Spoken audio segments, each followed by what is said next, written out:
তুমি আমার এর আগে রেকর্ডিং করেছো? থ্যাম্বনেল উল্টো পাল্টা দিবে না তুমি, ঠিক আছে?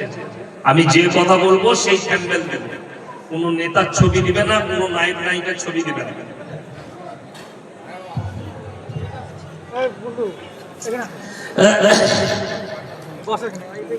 আমরা সবাই ঈমানওয়ালা মুসলমান, এইটা আমরা দাবি করি।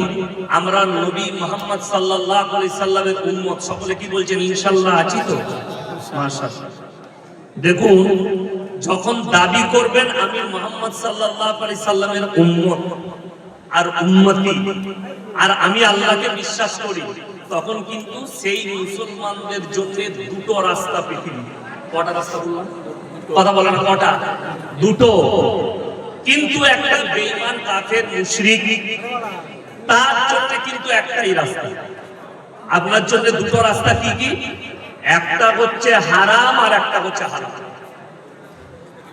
এটা একটা মুসলমানের জন্য, ঈমানওয়ালার জন্য, নবী মুহাম্মদ সাল্লাল্লাহু আলাইহি সাল্লামের উম্মতের জন্য দুটো রাস্তা, হারাম আর হালাল। হারামটাকে ছেড়ে দিতে হবে, হালালটাকে আপনাকে গ্রহণ করতে হবে। হারামকে অ্যাভয়েড, হালালকে গ্রহণ। এইটা হচ্ছে মুসলমানের পরিচয়। সবাই আমরা হারাম থেকে বাঁচবো, বলুন ইনশাআল্লাহ। ইনশাআল্লাহ। রোজ জলসাতে হচ্ছে, বাদ আছে প্রত্যেক দিন জলসা। আমি তো আজ 3 দিন মুর্শিদাবাদে আছি, 3 দিনই আমি জোরে ইনশাআল্লাহ শুনতে পাচ্ছি। আমলটা কখন হবে আল্লাহ ছাড়া কেউ জানে না। যাই হোক, একজন যদি আমল করে, 10 জন যদি আমল করে, সেটাই কাম্য। তবে কোরআনে আছে, মানুষ যতক্ষণ পর্যন্ত কোন জাতি নিজের পরিবর্তন না চায়, আমার আল্লাহ পরিবর্তন দেয়। গুনাহ চলতে ফিরতে হয়ে যাবে, কিন্তু সেই বান্দাটা আল্লাহর কাছে প্রিয় যে গুনাহ করার পরে আল্লাহর কাছে মাথা নত করে বলে, আল্লাহ আমি পাপী, আমাকে ক্ষমা করে দাও। এইটা হচ্ছে আল্লাহর পছন্দনীয় বান্দা। অনেক মানুষ মনে করে আমি যখন এই গুনাহটা করে ফেলেছি আর ভাই ক্ষমা হবে না, আর আল্লাহ ক্ষমা করবে না। কি হলো? কিছু বলছো? বসো বসো, তাড়াতাড়ি বসো। এই মিঠু, রে লাল জামা, বস রে।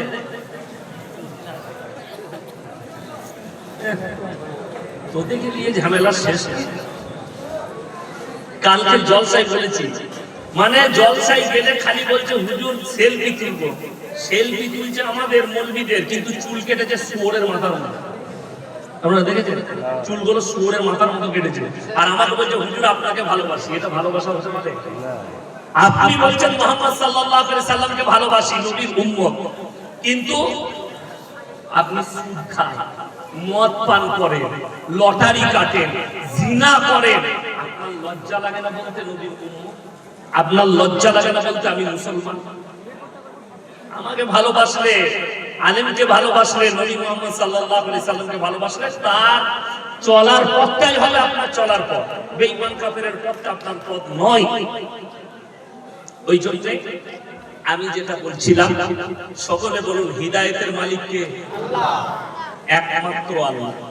পৃথিবীতে যে যতই আমরা চেষ্টা করি, আপনাদের মনে মনে হবে ইয়াসিন ভাই এসছে, অনেক লোক হিদায়াত পাবে। ভুল কথা, আল্লাহ না দিলে পাবে না। তবে হ্যাঁ, কেউ যদি চেষ্টা রাখে যে আমি পরিবর্তন আনবো, আল্লাহ আমাকে পরিবর্তন দাও, আবার গুনাহ হয়ে যাচ্ছে, এই লোকটা পরিবর্তনের জায়গা আছে। কিন্তু যারা বলবে যে মৌলবীরা যা বলছে বলুক, কোরআন হাদিস কি বলছে জানি না, আমি আমার কাজ করে যাব, মৌলবীরা বলার বলে যাবে, এরকম লোক আছে না নাই সমাজে? আমি আমার কাজ করে যাব, যা বলছে বলুক। জুম্মায় কত খুতবা দিবে মৌলবী, মাদ্রাসায় কত বয়ান হবে, জলসায়, আমি কারো কথা শুনবো না। যদি এইরকম ব্যক্তি আমার বক্তব্য শুনছে, এইখানে আছেন কিংবা যেখান পর্যন্ত আমার আওয়াজ পৌঁছাচ্ছে, তারা একটু কান খুলে শুনলেন। আল্লাহর নবী জনাবে মুহাম্মদুর রাসূলুল্লাহ সাল্লাল্লাহু আলাইহি ওয়াসাল্লাম, আল্লাহ তাআলা কোরআন পাঠিয়েছেন। সূরা বাকারা 1 2 পৃষ্ঠা। ইন্নাল্লাযীনা কাফারু সাওয়াউন আলাইহিম আআনজারতাহুম আম লাম তুনজিরুহুম লা ইউমিনুন। এটা কোরআন বাকারার দ্বিতীয় পৃষ্ঠায় আছে। যত দাওয়াত দিতে যাও, কোরআন শোনাবে শোনাও, কিন্তু তারপরও তারা ঈমান আনবে না। কেন? কারণগুলো আমার আল্লাহ কোরআনে বলে দিয়েছে, বলুন সুবহানাল্লাহ। ওই কারণগুলো শুনলে আপনার চোখে পানি আসবে। এক নম্বর, খাতামাল্লাহু আলা কুলুবিহিম, তাদের হৃদয়ে তালা মেরে দিয়েছে, এত পাপ করেছে। যাদের হৃদয়ে তালা পড়ে যাবে আর হিদায়াত পাবে না, আমি আল্লাহ তালা মেরে দিয়েছি। এত পাপ করেছে, জেনে বুঝে পাপ করেছে, জিদ করে করে করেছে, আমি তালা মেরে দিয়েছি। এরপরে যত দাওয়াত দিবে দাও, তার দিলেতে প্রবেশ করবে না। ওয়া আলা সামিহিম, তাদের কানেতে মোহর মেরে দিয়েছি। কানে মোহর মানে জানেন? দেখবেন অনেক জনের দাঁত ফুটো হয়ে যায়, হয় না? হয় না? আপনি দাঁতের ডাক্তারের কাছে যান, আপনাকে বলবে দাদা আপনি মাংস খেতে পারবেন, গোশত খেতে পারবেন, ছিঁড়ে সিল করে দেবো, টাকাটা একটু বেশি লাগবে। ওটাকে সিল করা বলে, এটাকে মোহর মানে সিল করা। তাদের কান সিল করে দিয়েছি, যত দিনের কথা শোনাবে শোনাও, তাদের কানে আর প্রবেশ করবে না। ওয়ালা আবসারিহিম গিশাওয়া, চোখেতে পর্দা ফেলে দিয়েছি। তাদের চোখ অন্ধর মতো হয়ে গেছে, দিনের কথা তাদের চোখে পড়বে না, না নামাজ, না রোজা, না কোরআন, না রাসূলের আদর্শ তাদের চোখে আর ঠেকবে না। ওয়ালাহুম আযাবুন আযীম, কিয়ামতের দিনে পরকালে তাদের জন্য কঠোর আযাব রেখে দিয়েছে, আযাবে মুবতালা। ওই জন্য সবাই নিয়ত করুন, আল্লাহ আমাদের সকলকে যেন পাপ থেকে হেফাজত করে, বলুন আমিন। এখন বর্তমানে মানুষ দুনিয়া নিয়ে এত চিন্তিত, এত ব্যস্ত, খালি আমাদের চিন্তা হচ্ছে আমার দুনিয়া কি করে ভালো হবে। ঠিক বললাম না? দুনিয়া কি করে টিকবে। এখন কিন্তু কম্পিটিশন কিসের? নামাজের কম্পিটিশন নেই, নেক আমলের কম্পিটিশন নেই, ভালো আমলের কম্পিটিশন নেই। এখন যদি কম্পিটিশন হচ্ছে, কিসের কম্পিটিশন? কে কত ভালো বিল্ডিং বানাতে পারে, কার মার্বেলটা কত ভালো। এটা রাসূলের হাদিস। কিয়ামতের পূর্বে মানুষ প্রতিযোগিতা শুরু করবে, কিসে? বড় বড় বিল্ডিং, শপিং মল, মাল দৌলতের কম্পিটিশন শুরু হবে। কার কত টাকা আছে, কার কত দামি গাড়ি আছে, কে কত ভালো খায়, কে কিরকম, এই কম্পিটিশন শুরু হবে। আজকে দেখলেন কেন্দ্র সরকার এলান করেছে কোন কোন রাজ্যে এসআইআর হবে। এখন অনলাইনে দোকানগুলোয় ভিড় দেখেছেন? কাল থেকে সব কাগজ রেডি করছে। কেন? ঘরে ঘরে আসবে, আপনাকে প্রমাণ দিতে হবে আপনি দেশের নাগরিক কিনা। যাদের 2002 সালে নাম নাই ভোটার লিস্টে, যাদের বাবা মায়ের, তাদেরকে প্রমাণ দিতে হবে আমি ভারতের নাগরিক। এই ভয়ে আপনি ছুটে বেড়াচ্ছেন, এই ভয়ে কিছু লোক বিষ খেয়ে আত্মহত্যা করছে, এই ভয়ে কোনো মানুষ গলায় দড়ি দিচ্ছে যে আমাকে দেশ থেকে তাড়িয়ে দিবে। ইমানদারির সঙ্গে বলুন, কবরের জন্য একবার চিন্তা করেছেন কবরে আমার সওয়াল জবাবটা কি হবে? আমরা করি, কিন্তু আল্লাহর কসম করে বলেছি, আপনাকে যদি ভারত সরকার তাড়িয়ে দেয়, নাগরিকত্ব প্রমাণ না হয়, আপনাকে পার করিয়ে দিল পদ্মা, চলে যাও বাংলাদেশে। আপনি সেই দেশে গিয়ে, সেই দেশ যদি আপনাকে রেখেও দেয়, ঘর বাড়ি না থাকে, আপনি ভিক্ষা করে খেতে পারবেন না? পারবেন না? কথা বলে। আচ্ছা, বড় লোকরা খেতে পায়, ভিখারিরা খেতে পায় না? কথা বলে না? সকলে বলুন রুজির মালিক কে? আরো জোরে বলুন কে? এটা যাদের বিশ্বাস নেই, ফজরের নামাজ পড়ে পৃথিবীতে আল্লাহর যতগুলো মাখলুক আছে, সৃষ্টি আছে, জানদার আছে, একমাত্র মানুষই এমন একটা মাখলুক যাকে ইনকাম করে আর পরিশ্রম করে খেতে হয়, পেট ভরাতে হয়, ঠিক কিনা? বাকি যত মাখলুক আছে কেউ কি পরিশ্রম করতে হয় না, আল্লাহ বিনা পরিশ্রমে কি দেয়? রুজি দান করে, বলে বলে সুবহানাল্লাহ। আপনাকে শ্রেষ্ঠ এমনি করেনি আল্লাহ, যেমন দামি খাবার, ভালো খাবারটা মানুষকে দিয়েছে, উত্তম সৃষ্টি করেছে, তেমনি উত্তম পন্থাও দিয়েছে। তোমাদেরকে ইনকাম করে রান্না করে খেতে হবে। আচ্ছা, সকালবেলায় ভাতটা পচে গেলে আমরা আর খাই? কাকে দিই? ছাগল, গরু, হাঁস, মুরগি, কাক, পাখি, তারা খায় না? খায় না? তাদের জন্য সেটা উপকারী। কিন্তু আল্লাহ এমন একটা সেন্সার মানুষকে বসিয়ে দিয়েছে, না আপনি মুখের কাছে লুকমাটা নিয়ে যাবেন, নাক বলে দিবে ইয়ে সড় চুকা হ্যায়, মালটা পচে গিয়েছে, এটা আমার জন্য প্রযোজ্য নয়। তোমার নাক সাক্ষী দেবে, তোমার ব্রেনকে বলবে, হৃদয়কে বলবে এটা আর খাওয়া চলবে না। আল্লাহ এমন একটা সেন্সর দিয়েছে, জবান এমন একটা সুন্দর জিনিস দিয়েছে আল্লাহ নিয়ামত, সেটার উপরে কেউ যদি চোখ বন্ধ করে নিম পাতা দেয় তা সে চিনি মনে করবে? তার কে বলে দিবে চোখ না বলো, তার ব্রেন আর হৃদয় বলে দিবে তোমার জুবানে নিম পাতা দেওয়া হয়েছে, তেতো জিনিস দেওয়া হয়েছে, আর চিনি দিলে বলে দিবে চিনি দেওয়া হয়েছে। আচ্ছা, রসগোল্লা গোল হয় না চ্যাপ্টা হয়? গোল হয়। তো কেউ যদি আপনাকে বলে চোখ বন্ধ করো আর তোমার মুখে গোল করে মাটি ভরে দেয়, তুমি বুঝতে পারবে না? পারবে না? মাটি বললো না রসগোল্লা, মাটি। রসগোল্লা টেস্ট আলাদা, টেস্টটা কে বলে? চোখ নয়, টেস্ট বলে জুবান।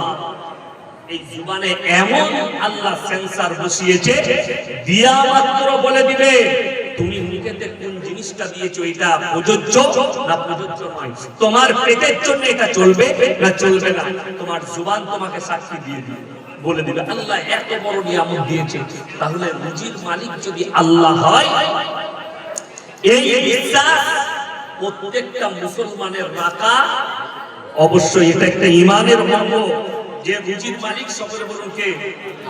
আল্লাহ। এটা অন্য কেউ নয়। এতগুলো মাখলুককে আল্লাহ রুজি দিচ্ছে আর আমাদেরকে দিবে না?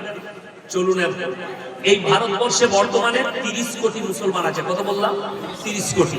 আপনি ভয় খাচ্ছেন এসআইআর এর জন্য? ভয় কেউ খাবো না, জোরে বলুন ইনশাআল্লাহ। আরে ভয় আল্লাহকে খেতে হয়।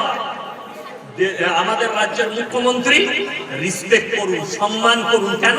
ওটা একটা সম্মানী পদ, সম্মানী চেয়ার, আপনি ভোট দিয়ে বসিয়েছেন। কিন্তু ভয় একমাত্র আল্লাহকে খাওয়া যায়, যে আপনাকে সৃষ্টি করেছে।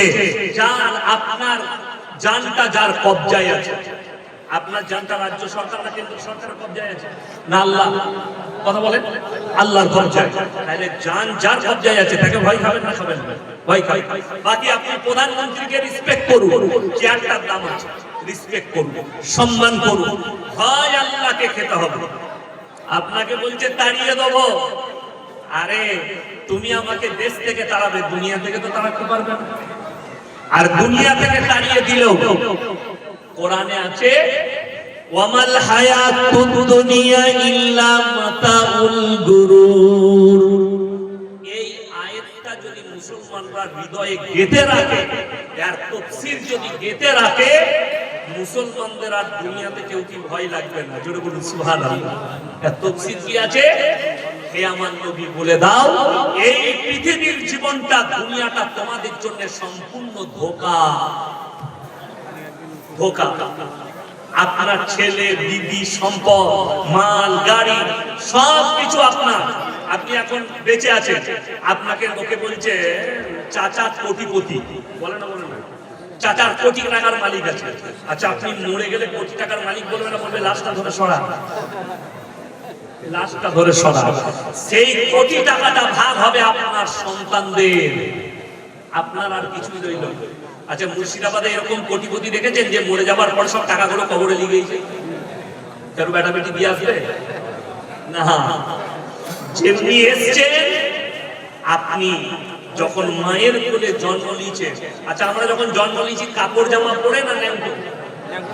ন্যাংটো অবস্থায়। কে কাপড় পরিয়েছে? তুমি নিজেও জানো না, তোমার জ্ঞান ছিল না। তোমার খালা, তোমার ফুপু, তোমার নানি, তোমার দাদি, তোমার মা তোমাকে কাপড়টা পরানো শিখিয়েছে। জন্মানোর পরে তোমাকে টেনাটা লেপটিয়েছে তোমার নানি, তোমার আয়া, তোমার দাইমা তোমার কাপড়টা লেপটিয়েছে। আল্লাহর কসম, যেদিনে মারা যাবে সেদিনও আর তোমার ক্ষমতা থাকবে না কাপড়টা পরি। কাপড় নামক একটা টেনা তোমার শরীরে কাপড় লেপটিয়ে তোমাকে ওই ন্যাংট অবস্থায় আবার কবরে দিয়ে আসা হবে। তোমার সম্পদ, দৌলত দুনিয়াতে পড়ে থাকবে। তাহলে দুনিয়ার আহমিয়ত বেশি না একটা মুমিন মুসলমানের কাছে পরকালটা বেশি? তাড়াতাড়ি বলুন, পরকালের আহমিয়ত আপনার কাছে বেশি হতে হবে। সবাই বলুন ইনশাআল্লাহ। পরকালের চিন্তা করুন। কেন? আর পরকালের চিন্তা কাদের নেই? এখানে যারা বসে আছেন সবাই হাত তুলে বলুন 5 ওয়াক্তের নামাজি হব ইনশাআল্লাহ। 5 ওয়াক্তের নামাজি হন আর মুমিন হয়ে যা। কোরআনে আছে ইন্না আউলিয়া আল্লাহি লা খাউফুন আলাইহিম ওয়া লা হুম ইয়াহজানুন। এই আয়াতের অপব্যাখ্যা করে আমাদের দেশের কিছু জিলাপি হুজুর, কিছু গুটকাখোর, কিছু সিন্নিখোর। এটার ব্যাখ্যা হচ্ছে আউলিয়া মানে হচ্ছে পীর ওলিরা। এই ব্যাখ্যা করে কিছু সাধারণ মুসলমানের ব্রেনকে নষ্ট করে দিচ্ছে। কিন্তু এর অরিজিনাল ব্যাখ্যা হচ্ছে আউলিয়া মানে হচ্ছে আল্লাহর বন্ধু। আল্লাহর বন্ধুটা ইয়াসিন হতে পারে, একটা সাধারণ স্কুল মাস্টার হতে পারে, একজন হাজী সাহেব হতে পারে, একটা সাধারণ যুবক হতে পারে। কিসের দ্বারা? আচ্ছা বলুন তো, যদি এই আমি ইয়াসিন নামাজ পড়ি, রোজা রাখি, মৌলবি বায়ান করছি, আমি আল্লাহর বন্ধু আর আপনারা আল্লাহর দুশমন? কথা বলে না সাধারণ মুসলমানরা আল্লাহর দুশমন? না, মুমিন যে হবে এবং আল্লাহর ইবাদতের উপরে টিকে থাকবে, রাসূলের আখলাকের উপরে, তারাই হচ্ছে আল্লাহর বন্ধু। আর আল্লাহ কোরআনে বললেন যারা আমার বন্ধু হবে তাদের দুনিয়া এবং কবর এবং আখিরাত কোনো জায়গায় কোনো ভয়ের কারণ নাই। জোরে বলুন সুবহানাল্লাহ। আপনার ভয় কোথাও নেই, দুনিয়া, কবর, পরকাল, কিয়ামতের দিন ভয় কোথাও নাই। কারা? আউলিয়ারা, যারা আল্লাহর বন্ধু হবে। আমার ভাই চলুন, 30 কোটি মুসলমান নাই কেন? তার দলিল, তার প্রমাণ আমি এখানে বেলডাঙ্গা থানা। আরে মাশাআল্লাহ, সারগাছি। আমি তো সর্বপ্রথম দোয়া দেবো, এত বড় ইদারা, এত বড় মাদ্রাসা, মরহুম মুফতি সাহেব চলে গেছেন, আল্লাহ ওনাকে জান্নাতি করুন। আমাকে বেটার মতো ভালোবাসতেন এবং অনেক মেহনত করেছে। আর বর্তমানে এই মাদ্রাসার সেক্রেটারি, কেসিয়া, যারা জিম্মেদারি নিয়েছেন, আমি বলবো আল্লাহ আপনাদেরকে ভালোবেসে জিম্মেদারি দিয়েছে এবং এখান থেকে ইলম ছড়াচ্ছে। আমি কিছু ফজিলত বলবো, তার আগে বলে নিই, এই বেলডাঙ্গা থানায় আপনারা ইমানদারির সঙ্গে বলবেন, বুকে হাত রেখে বলবেন, ইসলামী শরীয়তে সুদ খাওয়া হারাম না হালাল? জোরে বলুন হারাম। এটা সব মুসলমান জানে। এরপর তাহলে বেলডাঙ্গা থানায় এত মাদ্রাসা, এত মসজিদ, এত আলেম উলামা, এত খিদমত, মুসলমানরা এত দান করে, তাহলে বেলডাঙ্গা থানায় একটাও সুদখোর নাই মুসলমানদের। এরপর কি জানেন তো, এই হক কথা বললি আমি বলে চলে যাব, সকালবেলায় সারগাছি বাজারে চায়ের দোকানে দেখবেন ওই সুদখোর মাল কথা আমাকে গাল দেয়। ও বাজে মৌলবি, ওকে আবার দাওয়াত দেয়নি, দিবে ওই মাল কথা আমাকে গাল দিল। আচ্ছা বলুন তো, সুদ হারাম, এটা আমার ভাষা না আল্লাহ? আল্লাহ আল্লাহ কোরআনে বললেন ওয়াহাল্লাল্লাহু বাইয়া ওয়া হারামা, ব্যবসাকে হালাল করেছি, সুদকে হারাম করেছি। আপনি ব্যবসা করুন হালাল। আজকে মুসলমান জানে যে আল্লাহ ব্যবসাকে হালাল করেছে, অথচ ব্যবসাকে ছেড়ে যেটা হারাম করেছে সেটাকে গ্রহণ করেছে। চলুন, যারা সুদ খেলো, আমার নবীজি বললেন যারা হারাম জেনে যে মুসলমানরা সুদ খাচ্ছে, তারা যেন আল্লাহর সঙ্গে যুদ্ধ ঘোষণা করলো। আল্লাহর রাসূলের হাদিস, কেউ যদি 1 টাকা সুদ খায়, মায়ের সঙ্গে, নিজের আপন মায়ের সঙ্গে 36 বার জিনা করার সমান পাপ হবে। নাউযুবিল্লাহ বলে নাউযুবিল্লাহ। দেখুন, আচ্ছা বলুন তো, এই লোক সারা জিন্দগি অনায়াসে সুদ খাচ্ছে। সে জুম্মায় শুনছে হারাম, সে জলসায় শুনছে হারাম, সে মাদ্রাসায় শুনছে, মক্তবে শুনছে, পাড়ায় জলসা হচ্ছে শুনছে, মৌলবীদের মুখে শুনছে, নামাজির মুখে শুনছে, হাজী সাহেবের মুখে শুনছে, চায়ের দোকানে শুনছে। কোন জায়গায় কোন দাড়ি টুপিওয়ালা লোক, নামাজি লোক, আচ্ছা এটাকে হালাল বলবে না? বলবে, হারামই বলবে। সে শুনছে, কিন্তু তার জিদ, এরা যা বলছে বলুক, আমি তো আমারই কাজ করবো, আমি তো সুদ খাবো না, খেয়ে নিচ্ছে, জিন্দগি কাটছে। ইমানদারি সঙ্গে মদ হারাম না হালাল? হারাম। আপনি বিশ্বাস করবেন, আপনাকে আমি বেলডাঙ্গা থানায় প্রমাণ দেবো, মুসলমান মদ পান করে, মদ বিক্রিও করছে। চাপুন আমার সঙ্গে হাই রোডে, আপনাকে আমি বেলডাঙ্গা পর্যন্ত নিয়ে যাবো। আমি নাম করবো না, হাই রোডের ওপরে মুসলিমদের ছেলে হোটেল করেছে, হারামখোর রাতের বেলায় লুকিয়ে মদ বিক্রি করছে হোটেলে। যদি বলেন ভুল বলছেন, আমার গাড়িতে চাপুন, আমি আপনাকে প্রমাণ দিব হাই রোডে কতগুলো হারামখোর মুসলমানের ঘরের জন্ম, তারা মদ বিক্রি করছে হারাম জানার পর। লটারির টিকিট হারাম না হালাল? হারাম। আপনি সকালবেলায় সারগাছি মোড়ে দেখিয়ে দেবো, ঝুনকা মোড়ে দেখাবো, বেলডাঙ্গা বাজারে দেখাবো, রেজিনগরে দেখাবো, মুসলিমদের ছেলে লটারি বিক্রি করছে আর মুসলমান লটারি কাটছে। ঠিক বললাম না? আমাকে দাওয়াত দিবেন না, ঠিক আছে, সকালবেলায় সারগাছি মোড়ে। আর যদি কোনো ভাই শুনতে পাচ্ছেন মুসলিম ছেলে লটারি বিক্রি করো, আল্লাহর কসম খেয়ে বলছি তোমার ইনকাম হারাম। আর রাসূলের হাদিসে আছে, যারা নিজেদের পরিবার আর সন্তানের মুখে হারাম খাবার তুলে দিবে তার সন্তানরা নেক হতে পারে না, কোনোদিন নেক হবে না, বদদিন হবে তোমার সন্তান। ওই জন্য তুমি রাগ করবে না, ঝাল করবে আমি জানি না, তুমি পয়সায় পয়সা দিবে না। এখন সহজ কি হয়ে গেছে জানেন তো? জান্নাতটা এত সস্তা আমাদের দেশে, এত সস্তা। আপনাকে সস্তা বলে দিই, দুটো লাইন। জান্নাতে যাবার তাদের ওই হারামখোরদের, যারা সুদ খায়, মদ বিক্রি করে, মদ খায়, জিনা করে, জিনার বাজার চালায়, লটারি কাটে, লটারি বিক্রি করে, এদের জান্নাতে যাবার সোজা রাস্তা দুটো আছে। কটা বললাম? দুটো। একটা দেখবেন জলসা হয়, মাদ্রাসা আর মসজিদে জলসা হয় না? জলসাটা আদায় করে। আমি কিন্তু আদায়কারী বক্তা নয়, আপনারা জানেন। আমি কোরআন হাদিসের কথা বলি, আদায় ফাদায় করি না। যাই হোক, দেখবেন আমাদের দেশের বক্তারা সুর করে আদায় করে, করে না? করে। তারা তো বেচারারা জানে না। তারপর বললে বাবাজিরা পয়সা দাও, মাদ্রাসায় যে 5000 দিবে আল্লাহ তাকে জান্নাত দেবে। একজন সুদখোর মাল উঠে 2000 টাকা দিয়েছে, আর হুজুর তো জানে না মালটা কি। আমি কি করে জানবো যে সে সুদখোর? সে আমার হাতে 2000 দিলে হুজুর এরপরে দোয়া শুরু করলেন, আহারে বান্দারে কোদাই মাঝে ছিল, আর ছিল কিনা ছিল 2000 দিল, গিয়ে জান্নাতে ঢুকিয়ে দিল। সে দেখে শালা এত সহজ জান্নাত আর কোথাও নেই। ঠিক বললাম? সে তো চলে গেল। সে মনে করছে আমি সুদখোর, মৌলবি আমাকে জান্নাতে ঢুকিয়েছে, আর কেউ ঢুকতে পারবে না। একটা লাইন, দুটো লাইন। আমাদের দেশে লোক মরে গেলে 40-এ মিলাদ হয়, হয় না? হয় না? আপনার বেলডাঙ্গা এলাকায় খুঁজে নেবেন, অনেক গ্রামে আছে, অনেক জায়গায় আছে। আমি চ্যালেঞ্জ ছুড়ে গেলাম, 40 দিনে মানুষ মরে গেলে মিলাদ দেওয়া এটা কাঁচা বেদাত একদম। কোন হাদিসে কোরআনে না। এটা কোথায় আছে? এটা জিলাপি হুজুরদের কিতাবে আছে, কোরআন হাদিসে। গুটকা চোরের কিতাবে আছে, কোরআন হাদিসে নেই। আপনার কোথায় লাগবে জানি না, বড় কষ্ট লাগে। এরপরে আমি কয়েকটা কথা বলবো। মিলাদ ধরে নেন হচ্ছে জিন্দেগি ভর সুদ খেয়েছে। কষ্ট কখন লাগে জানেন? খবর পেলাম, আরে ভাই বেলডাঙ্গা থানার অমুক গ্রামের অমুকের ছেলে পলসন্ডা টোলের কাছে অ্যাক্সিডেন্ট হয়ে মারা গেছে। লরি চালাতো, ট্রাক। ট্রাক বলেন না লরি বলেন আপনারা? ট্রাকও বলেন, লরিও বলে। আমাদের দেশের লরিও বলে, ট্রাকও বলে।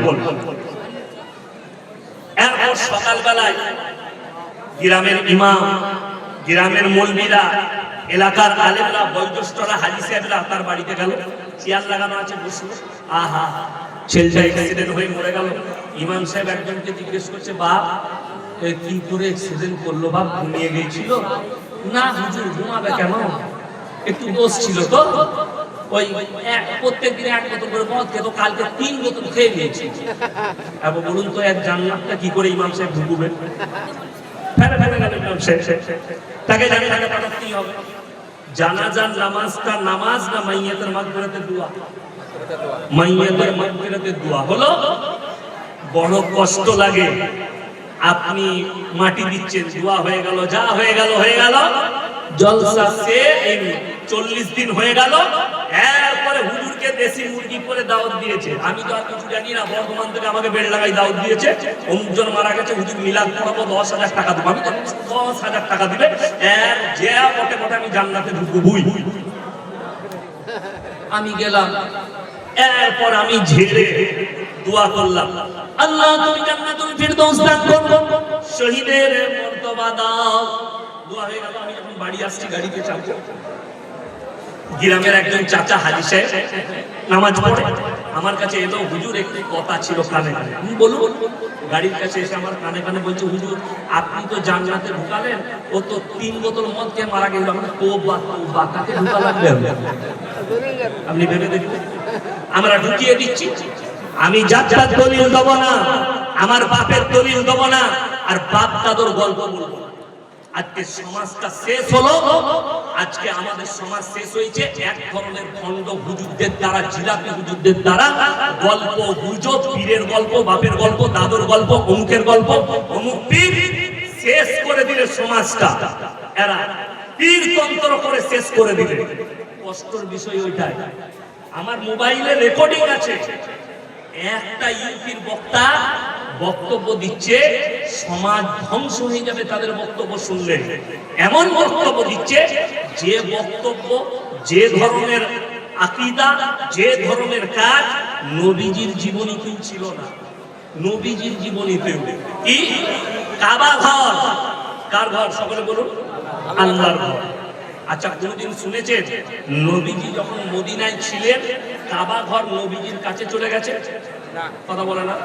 ওখানে এতগুলো আলেম আছে, মুহাদ্দিস আছে, বুখারী পড়ানেওয়ালা মুফতি আছে।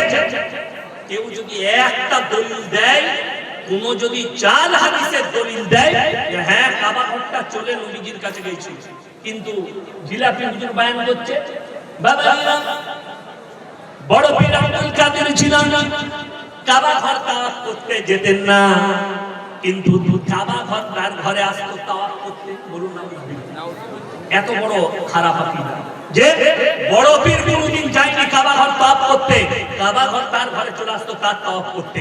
এত বড় মিথ্যা কথা, এত বড় মিথ্যা অপবাদ কার নামে? আব্দুল কাদের জিলানী রহমাতুল্লাহ আলাইহির নামে। সে তো কবরে শুয়ে শুয়ে ভাববে যে এই হারামখোররা আমার নামে কতগুলো মিথ্যা বলবে। দুঃখ এইটাই, এই সমাজ শেষ। সারা জিন্দেগি সুদ খেলো, সারা জিন্দেগি সুদের উপরে জীবন কাটালো, অথচ আল্লাহ বললেন যারা জেনে শুনে সুদ খায় তারা যেন আল্লাহর সঙ্গে এবং রাসূলের সঙ্গে যুদ্ধ ঘোষণা করলো। যে লোকটা রাসূল আর আল্লাহর সঙ্গে যুদ্ধ ঘোষণা করেছে, এই লোকটা মুসলমান হতে পারে বাবা? না, পারে না। চলুন, সেই লোক মারা যাচ্ছে সুদখোর, মরে যাওয়ার পরে তার জানাজা হচ্ছে, সব হচ্ছে। আমরা মুলবিরা তাদেরকে দোয়া করে জান্নাতেও পাঠিয়ে দিচ্ছি। দুঃখটা হচ্ছে আপনি বলবেন দলিল দে, আপনাকে দলিলে ঢেকে দেবো। যদি তোমার বাপ হারাম জানার পরে জিদ করে করে মদ আর সুদ খেয়ে জীবন কাটায়, জিদ করে যদি জীবনটা সুদের উপরে কাটায়, মুলবির কথা মানি না, কোরআন হাদিস মানি না, আর যদি মারা যায় তাকে যদি দোয়া করে হুজুররা জান্নাতে পাঠায়, তোমার হুজুরকে জিজ্ঞেস করো নবীজি সাল্লাল্লাহু আলাইহি সাল্লামের চাচা যান কি অপরাধ করেছিল? নবীজির চাচা যান কলমা পড়তে পারে না। বড় কষ্টের নবীজির কাছে খবর এলো, ইয়া রাসূলুল্লাহ আপনার চাচা যান মরণাপন্ন অবস্থায় আছে, মারা যাবেন এমন অবস্থায় আছে। নবীজি ছুটলেন তার কাছে, চাচার কাছে, চাচার হাতটা টিপে ধরলেন, চাচা আমি মুহাম্মদ তোমার ভাইপো, আল্লাহর নবী, একবার খালি কলমাটা পড়ে দাও, আমি আল্লাহর কাছে তোমার জন্য কেঁদে কেঁদে ক্ষমা চেয়ে নিই। চাচার উত্তর কি এসেছে জানেন? আমি বার্ধক্যে কলমা পড়লে লোকে বলবে মৃত্যু ভয়ে কলমা পড়েছে, আমি কলমা পড়তে পারবো না। আমার আল্লাহ নবীজির কাছে আয়াত পাঠিয়েছেন, ওই জন্য প্রথমেই বললাম হিদায়াতের মালিককে আল্লাহ। নবীজি নিজের চাচাকে কলমা পড়াতে পারেন, আল্লাহ উত্তর দিলেন ইন্নাকা লা তাহদি মান আহবাবতা ওয়ালাকিন্নাল্লাহা ইয়াহদি মান ইয়াশা। হে আমার নবী, হিদায়াতের দপ্তরটা আমার আল্লাহর হাতে, তুমি যত দাওয়াত দিবে দাও, আমার ইচ্ছা নেই তোমার চাচা কলমা পড়তে পারবে না। নবীজির চাচা যান দুনিয়া ছেড়ে চলে গেলেন। এরপরে নবীজি আল্লাহর কাছে কেঁদে কি বললেন? ওগো আল্লাহ, তুমি আমাকে যতদিন না নিষেধ করবে আমি আমার চাচার জন্য কেঁদে কেঁদে ক্ষমা চাইবো। এটা নবীজির ভাষা। আল্লাহ তুমি আমাকে যতদিন না নিষেধ করবে আমি কেঁদে কেঁদে ক্ষমা চাইবো। বিশ্বাস করুন, নবীজি ক্ষমা চাইতে লাগলেন, আল্লাহ গো আমার চাচাকে ক্ষমা করে দাও। এটা আমার হিতাকাঙ্ক্ষী চাচা। আমার আল্লাহ রাব্বুল আলামিন জিবরিল আমিনকে পাঠালেন, যাও আর আমার নবীকে শোনাও। আপনারা বলুন নবীদের দোয়াকে আল্লাহ কবুল করেন না করেন না? করে। আচ্ছা, নবীরা মাসুম না মাসুম নয়? নবীরা জান্নাতি, নবীরা মাসুম, এবং হচ্ছেন শ্রেষ্ঠ পয়গম্বর, ঠিক কি না কথা বলে? শ্রেষ্ঠ পয়গম্বর, পৃথিবীর আদি থেকে অন্ত পর্যন্ত তিনি হচ্ছেন সৃষ্টির শ্রেষ্ঠ। এই হযরত মুহাম্মদ মুস্তাফা সাল্লাল্লাহু আলাইহি ওয়াসাল্লাম তিনি দোয়া করতে লেগেছেন, চাচাকে ক্ষমা করে দাও। আল্লাহ তাআলা জিবরিল আমিনকে পাঠালেন আর কি বললেন? মা কানা লিন নাবিয়্যি ওয়াল্লাযীনা আমানু আন ইস্তাগফিরু লিল মুশরিকিন ওয়ালাউ কানু উলি কুরবা। হে আমার নবী, শুনে নাও, যারা মুশরিক হয়ে, বেঈমান, কাফের হয়ে, বদদিন হয়ে মারা গেছে, তাদের জন্য দোয়া করতে পাবে না যদিও তারা তোমাদের নিকটতম আত্মীয় হয়। নবীকে আল্লাহ নিষেধ করলেন, আর দোয়া করতে পাবে না তোমার নিকট আত্মীয় হলেও মুশরিক হয়ে মারা গেছে, বদদিন হয়ে মারা গেছে, দুনিয়া থেকে চলে গেছে।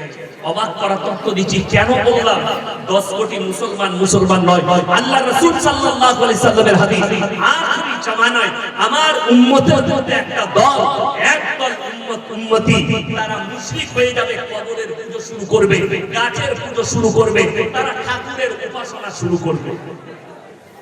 আপনি বলবেন হুজুর কই এখন ঠাকুরের উপাসনা? আরে আপনার মুর্শিদাবাদে দলিল দেব, বীরভূমে দলিল দেব, আপনার বীরভূমে দলিল দেব, বর্তমানে দেব। অবাক হবেন, সাধারণ লোক তো দূরের কথা, এখন গানের স্টেজে আমাদের মতো বক্তাকে দেখতে পাওয়া যাচ্ছে। কে নাম করব? মুর্শিদাবাদ বক্তব্য দেয় সমাজের বুকে, দেখছি গানের স্টেজে নায়িকার পাশে দাঁড়িয়ে আছে, হাত উঠিয়ে। আল্লাহ হিফাজত করো। শুধু তাই নয়, বীরভূম ডিস্ট্রিক্টে নামের আগে মুফতি, নামের শেষে পীর, নাম আমি করব। বীরভূম ডিস্ট্রিক্টে এই পদের উনি ব্যক্তি দীপাবলির উৎসবে গিয়ে মানুষকে আশীর্বাদ দিচ্ছে। আপনারা মায়ের আশীর্বাদ নেবেন, মায়ের আশীর্বাদ নিয়ে বাড়ি যাবে, মায়ের আশীর্বাদে ভালো থাকুক। এই দুটো মৌলবীকে জাতির কাছে ক্ষমা চাইতে হবে, আল্লাহর কাছে ইস্তেগফার করতে হবে। কেন? আল্লাহর কাছে যতগুলো পৃথিবীতে পাপ আছে, নিকৃষ্ট পাপ হচ্ছে শিরকের পাপ। আল্লাহর যে ক্ষমতা, সেই ক্ষমতা পৃথিবীতে আর কারোর আছে? আল্লাহর যে ক্ষমতা, আল্লাহ যেটা দিতে পারে, পৃথিবীতে আর কেউ দিতে পারে। এই আকীদা যা থাকবে, সে কাফের, সে মুশরিক, সে মরে যাওয়ার পরে তার জানাজার নামাজ পড়া যাবে না যদি এই আকীদা কেউ নিয়ে আসে।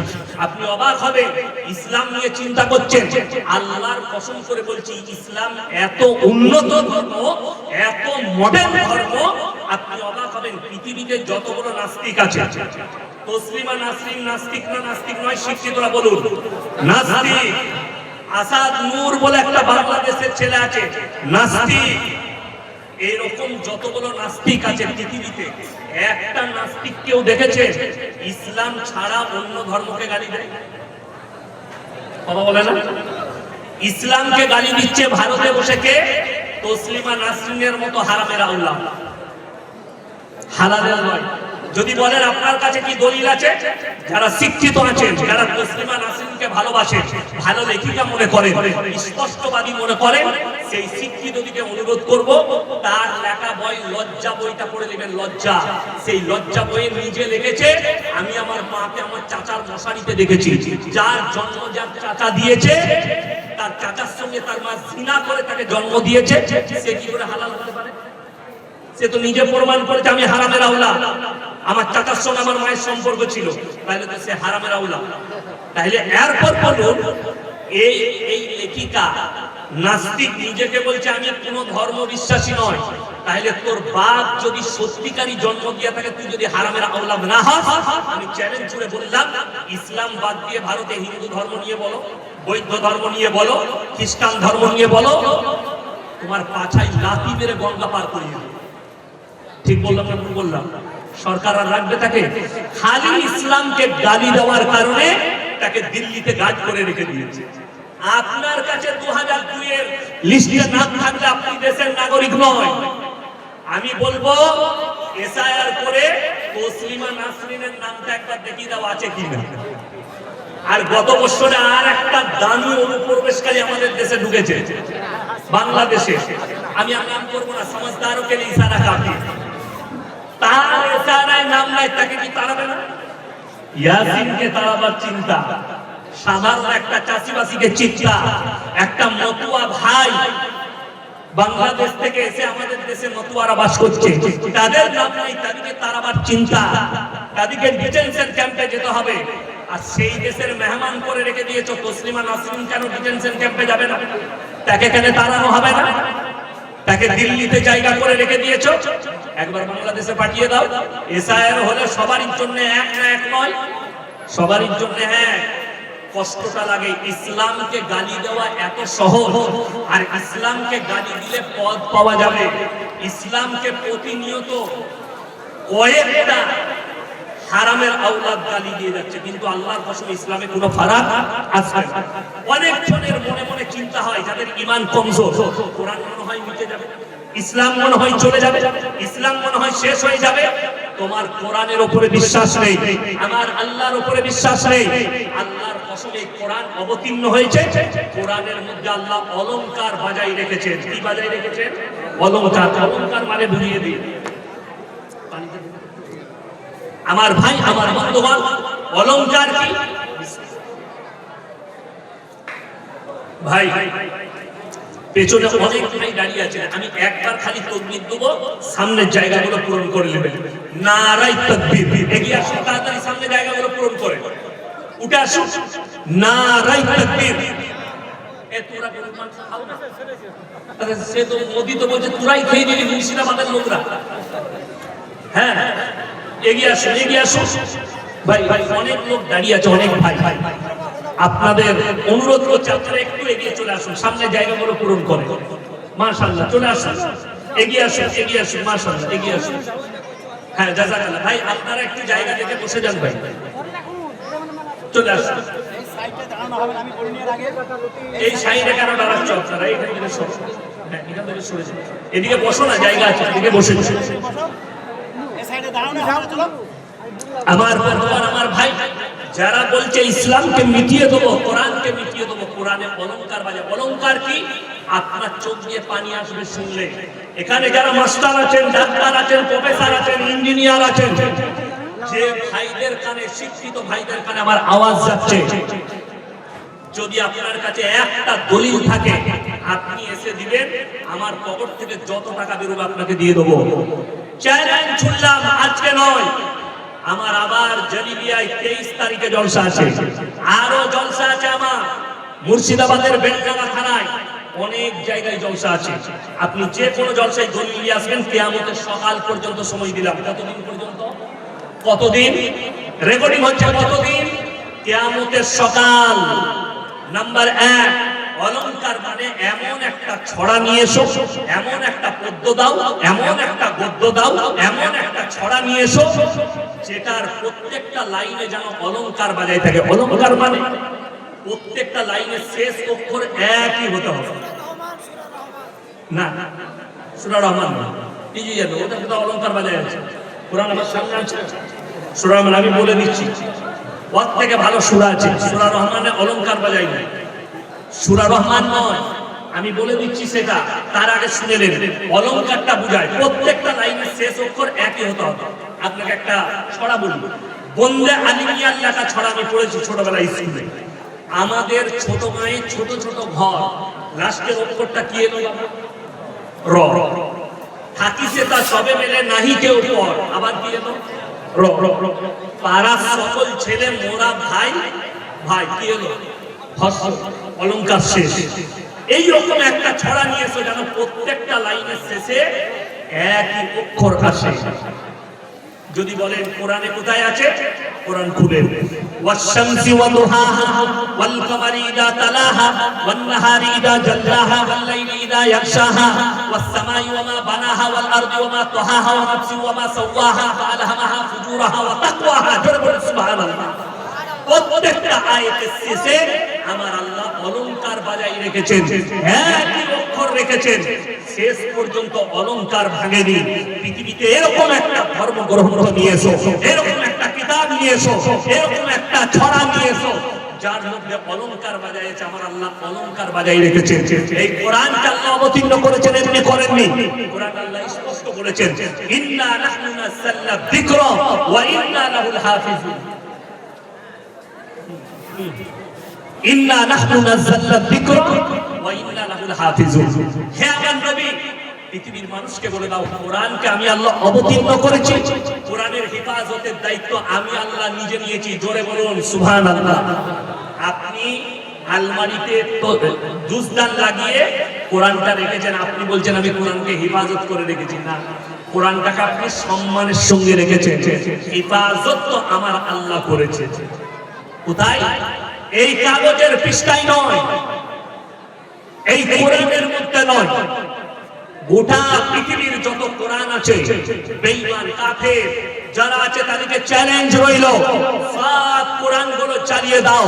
হিন্দুস্তানের মাটিতে যতগুলো মাদ্রাসার মসজিদে কোরআন আছে, লাইব্রেরিতে কোরআন আছে, দোকানে কোরআন আছে, সব কোরআন চালিয়ে দাও। আল্লাহর কসম, একটা যদি হাফিজে কোরআন জিন্দা থাকে, 100 কোটি কোরআন ছেপে আবার আসবে। জোরে বলুন নারায়ে তাকবীর। আবার কোরআনকে মিটানো কে সব দেখছে? একটা হাফিজে কোরআন খালি জীবিত থাকলে 100 কোটি কোরআন আবার ছেপে চলে আসবে। কোরআন এমন এক মুকাদ্দাস কিতাব, যখন একটা বাচ্চা ছেলে একটা মানুষ পড়তে শুরু করে, তার দিলেতে আমার আল্লাহ কোরআনকে গেঁথে দেয়। জোরে বলুন সুবহানাল্লাহ। তাই কোরআন মিটে যাবে, কোরআনটা পুরো ছাই হয়ে যাবে, কিন্তু এই সিনের মধ্যে আল্লাহ কিয়ামত পর্যন্ত কোরআন গেঁথে রেখে দিবেন হাফিজদের কোরআনদের। জোরে বলুন সুবহানাল্লাহ। আমার বন্ধুগণ, আমার ভাই, ওই চৈত্রে কোরআনকে মিটানো পৃথিবীর কোন মানুষের পক্ষে সম্ভব নয়। এরপরে আপনাদেরকে বলে যাই, আপনার জীবনে 3টে জিনিস দুনিয়াতে রেখে যান। কটা বললাম বাবা? 3টে জিনিস যদি আপনি রেখে যেতে পারেন আপনার জীবনে, মাথায় রাখবেন, আপনি চলে যাবেন দুনিয়া থেকে, কবরে শুয়ে শুয়ে আপনি নেকি পেতে থাকবেন। জোরে বলুন সুবহানাল্লাহ। নাম্বার 1, নেক সন্তান। কোন সন্তান বললাম? কেউ যদি পৃথিবীতে একটা নেক সন্তান রেখে গেল, এইটা হচ্ছে তার একটা বড় সাদকা। নেক সন্তান আমি দুনিয়াতে রেখে দিয়েছি, এই নেক সন্তান আমি দুনিয়াতে রেখে চলে যাচ্ছি। আমার বন্ধুগণ, এই নেক সন্তানকে আপনি মরে যাওয়ার পরে আপনার জানাজার নামাজ পড়াতে পারবে, আপনি মরে যাওয়ার পরে আপনার কবর জিয়ারত করবে, আপনার জন্য দান করবে, নামাজের মাটিতে বাপের জন্য চোখের পানি ফেলাবে। আল্লাহ, আমার আব্বা তো চলে গেছে, তুমি আমার আব্বাকে জান্নাতি করো, আল্লাহর মাগফিরাত করে দাও। হাদিসে আছে, চোখের পানিটা গালে গড়ানোর আগে আমার আল্লাহ তোমার দোয়াকে কবুল করে নেবে। জোরে বলুন সুবহানাল্লাহ। নেক সন্তান ওই জন্য রেখে যান, বেঁচে থাকতে সন্তানকে নামাজের দাওয়াত দেন, তাকে দিনদার করেন। আপনার ছেলে ডাক্তার হোক, মাস্টার হোক, প্রফেসর হোক, ইঞ্জিনিয়ার হোক, নেতা হোক, মন্ত্রী হোক, যা করবেন করেলেন, কিন্তু দিন তার মধ্যে যেন থাকে, নামাজ কম্পালসারি তার মধ্যে যেন থাকে, আল্লাহ এবং রাসূলের উপরে বিশ্বাস, কিয়ামতের দিনের উপরে বিশ্বাস, সে যেন কোরআনের মহব্বতের উপরে টিকে থাকে, আল্লাহর মহব্বতে। নাম্বার 2, সাদকায়ে জারিয়া। কি বললাম? সাদকায়ে জারিয়া। আপনি আপনার জীবনে বেঁচে থাকতে আপনি টাকা দান করলেন, কি দিলেন? পয়সা। কোথায়? কোন মাদ্রাসায়, কোন মসজিদে। কেউ মেয়ের বিয়ে দিতে পারছে না, আপনার প্রতিবেশী খেতে পারছে না, তাকে পয়সা দিলেন, তাকে খাবার দিলেন, সাদকা করলেন। আমার গ্রামে মসজিদ হচ্ছে, আমার 10 বস্তা সিমেন্ট, আপনি কবরে চলে যাবেন শুয়ে শুয়ে, কিয়ামতের সকাল পর্যন্ত নেকি পাবেন। মাদ্রাসায় ইলম শিক্ষা হয়, মাদ্রাসায় আপনার বিল্ডিং এর কাজ হয়, এতিম আর মিসকিনরা খায়, সেখানে যদি আপনার পয়সা থাকে, তার ইলমটা, সেই ইলম যতদিন থাকবে, পৃথিবীতে যতদিন ছড়াবে, এই মাদ্রাসা থেকে, এই বিল্ডিং থেকে আপনি কবরে শুয়ে শুয়ে নেকি পাবেন। আর 3 নম্বর হচ্ছে, খায়রুকুম মান তাআল্লামাল কুরআন আল্লামাহু, যারা ইলম হাসিল করে অপরের কাছে পৌঁছায়। এই মাদ্রাসার শিক্ষক যিনি বুখারী পড়াচ্ছেন, তিনি তিরমিজি পড়াচ্ছেন, যিনি আবু দাউদ পড়াচ্ছেন, যারা হাদিসের তালিম দিচ্ছেন, যারা হিফজ করাচ্ছেন, যারা কোরআনের তালিম দিচ্ছেন, কোরআনী কায়দা, তাদের কাছ থেকে ইলমটা যত ছড়াবে তারা নেকি পেতে থাকবে।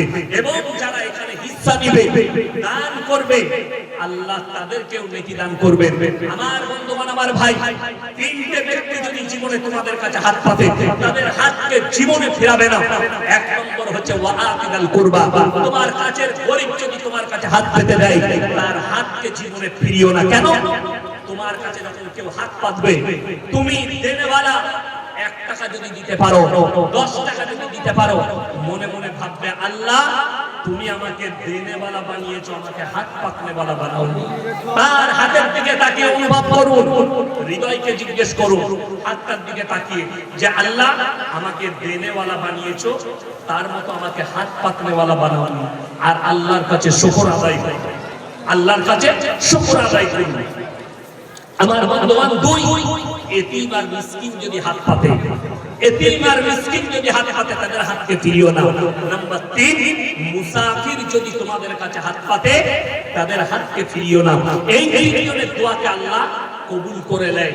এই মাদ্রাসায় কত এতিম মিসকিন আছে, কত গরিব গুরবো আছে, আপনার জানা নেই। পরে এসে হেড মোল্লার কাছে জেনে নেবেন, সেক্রেটারি সাহেবের কাছে জেনে নেবেন কত মা মরা, কত বাপ মরা, কেউ কারো বাপ মা ছেড়ে চলে গেছে, এরকম কত তালবে ইলম আছে, ছাত্র আছে, শুনে রেখে দেন। তাদেরকে দোয়া করা লাগবে না, আপনি কিছু দিবেন। একটা রসগোল্লা দিয়েছেন সারগাছি মাদ্রাসায়, 500টা ছেলে আছে, 500 পিস রসগোল্লা, ওই রসগোল্লাটা খেয়ে তাকে দোয়া করতে হবে না হাত তুলে, তার হৃদয়ের আরামটা, সে যে বলবে আলহামদুলিল্লাহ খুব সুন্দর রসগোল্লা, এইটাই আপনার বাপের জন্য দোয়া, এইটাই আপনার জন্য সাদকা, এইটাই আপনার জন্য দোয়া। ওই জন্য আমার বন্ধুগণ সবাই হাত তুলে বলুন আমরা কোরআনের সঙ্গে মহব্বত করব। হাত তুলে বলুন তো ইনশাআল্লাহ। আপনার জীবনের সম্পর্ক যেন কোরআনের সাথে হয়। আমি আপনাকে চ্যালেঞ্জ করে বলছি, আলেম উলামারা আছেন, উলামায়ে দ্বীনরা আছেন, যারা মনে করছেন এই মাদ্রাসা কি, এই মাদ্রাসাগুলো আমি বলছি বন্ধ করে দেন, মাদ্রাসা বন্ধ করে দেন, জলসা বন্ধ করে দেন। আমি বলে দিচ্ছি গোটা পৃথিবীর লোক নামাজি হবে, কিন্তু যদি আলেম হাফেজ কারি মুফতি সমাজে না থাকে, দ্বীনের হেফাজত করার ক্ষমতা কারোর নেই। বোম্বেতে এক জায়গায় তারাবি চলছে, খতম তারাবি, আমাদের একজন উস্তাদ সাহেব পড়াচ্ছেন, কি বুঝলেন, চ্যাংড়া উস্তাদ, আর আমিও তখন চ্যাংড়া। তো তারাবি হচ্ছে, পেছনে আমি লোকরা পড়ছে, রেল স্টেশনের গায়ে মসজিদ। তো আমি পড়তাম, উনি শুনতেন, উনি পড়তেন, আমি শুনতাম, পেছনে শুনছি। হঠাৎ দেখছি 5 পৃষ্ঠা গায়েব হয়ে গেল। আমি লুকমা দিলাম, কখন একটা ট্রেন পেরিয়ে গেল আওয়াজ দিয়ে, 5 পৃষ্ঠা গায়েব। তো আমি অনেকবার মানে রিপিট করালাম, তো উনি ধরলেন না, পড়ে চলে গেলেন। সালাম হয়ে গেল, নামাজ শেষ হলো, কামরায় এলাম। তো আমাকে বলছে ইতনে জুতে মারেंगे সবার সামনে, মুসল্লিদের সামনে, ইতনে জুতে মারেंगे तुमको सीधा कर देंगे, कुरान नहीं देखते हो। उस्ताद বলছে, ছাত্র আমি চল ঠিক আছে। कामराई गए, बोला हजरत आपने तो गलत पढ़ लिया, 5 पृष्ठ गायब है। बोले अबे ये लोग गुरबत है, कुछ समझता नहीं है, एक ट्रेन जाएगा 5 पृष्ठ गायब है तो पता भी नहीं चलेगा। কি বুঝলেন আপনারা? কথাটা আমার বুঝতে পেরেছেন? হাফেজের পেছনে হাফেজ না থাকলে আপনারা সাধারণ আলামুন তালাম। বর্ধমানে আমি আদায় করতে গিয়ে রমজান মাসে মাদ্রাসায় একটা টাউনে মসজিদে তারাবি পড়লাম। তো বিহারের একজন হাফেজ পড়াচ্ছে, সে যা পড়েছে ফেরেশতারাও বুঝতে পারে না, আমি তো অনেক দূরের।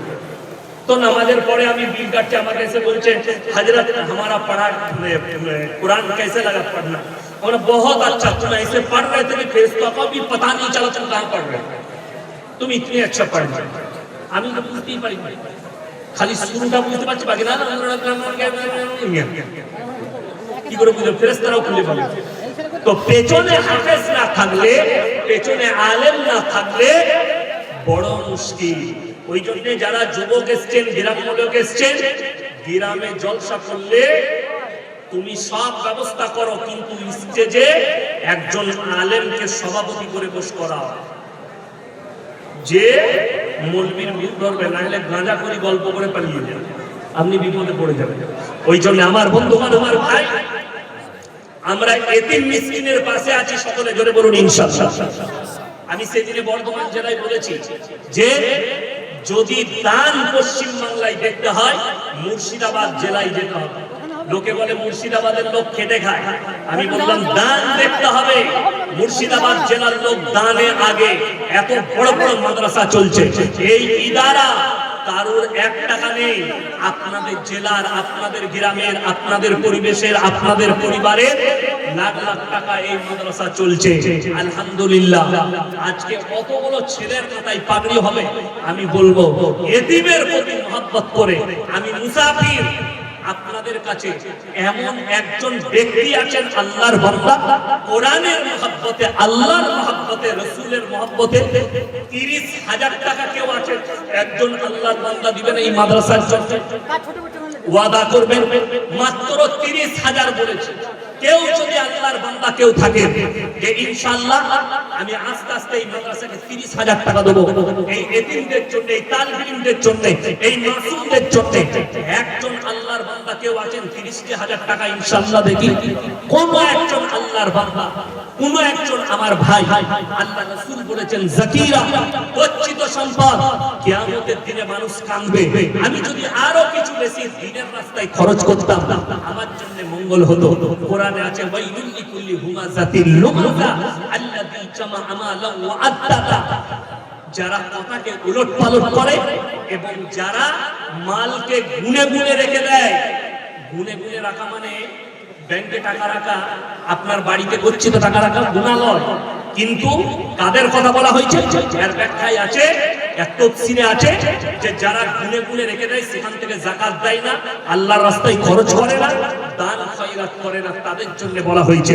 আমার বন্ধুগণ, আমার ভাই, আল্লাহ আপনাকে মাল দিয়েছে, আমি দেখতে চাই একজন জন্য আল্লাহর বান্দা এমন কে আছে যে 30,000 টাকা ওয়াদা করবেন যে আমি এই মাদ্রাসার জন্য 30,000 টাকা দেব। আমি দেখতে চাই, আমার সাথে মুলাকাত করবেন, আমি তার জন্য দোয়া করব। মুসাফির মানুষ কোন আল্লাহর বান্দা আছেন, কোন আমার ভাই আছেন, একটু এসে একটু হাতটা তুলবেন যে আমি 30,000 টাকা এই মাদ্রাসার জন্য, এই এতিমদের জন্য, এই তালিমদের জন্য, এই হাদিস কোরআনের মহব্বতে কে একজন আল্লাহর বান্দা আছেন? তাড়াতাড়ি হাত তুলেন যে 30,000 টাকা দিবেন। একটু এসে বলি আমার ভাই, আমার বন্ধুগণ, কে আছেন, আমার কোন আল্লাহর বান্দা আছেন যে 30,000 টাকা দিবেন? একটু তাড়াতাড়ি বলি ইনশাআল্লাহ দেখি 30,000 টাকা কে আছেন? আমার কোন আল্লাহর বান্দা আছেন যে 30,000 টাকা দেবেন? আমার ভাই, আমি বক্তব্য শেষ করিনি, আমি খালি একটু মাদ্রাসার জন্য, আমার ভাই, আমি একটা 30,000 টাকা দেবো, ছাত্রদের মাথায় পাগড়ি হবে ইনশাআল্লাহ। তারপরে আপনারা যে যেরকম পারবেন বলবো দেবেন, আর আমি আপনাদেরকে আরো অনেকগুলো আলোচনা শোনাবো। তাই একজনকে আছেন 30,000 টাকা আমি দেখবো, এবং সেই ভাই আসবেন স্টেজে, সেও মাদ্রাসার এই তালবিলদের মাথায় হাত রাখবেন ইনশাআল্লাহ। তারপরে আমি বক্তব্য শুরু করব। এখনো 1 ঘন্টা টাইম আছে আমার ইনশাআল্লাহ। তো একজন আল্লাহর বান্দা কেউ নেই যে 30,000 টাকা দিবেন ইনশাআল্লাহ? একজন আল্লাহর বান্দা 30 যদি না হয় 20,000 টাকা বলুন কেউ থাকলে। 20,000 টাকার দাতা যদি কেউ থাকেন যে 20,000 টাকা দেবো ইনশাআল্লাহ, একটু আল্লাহর ওয়াস্তে বলুন 20,000 টাকা কে আছে? আমার কোন ভাই আছে 20,000 টাকা ইনশাআল্লাহ দেখি একজন আল্লাহর বান্দা। আল্লাহর নবী সাল্লাল্লাহু আলাইহি ওয়াসাল্লাম মক্কা নগরীতে খালি এলান করেছেন ওমা ইউরিদুল্লাহ কারদান হাসানা, আল্লাহর রাস্তায় কে কি দান করবে বলো?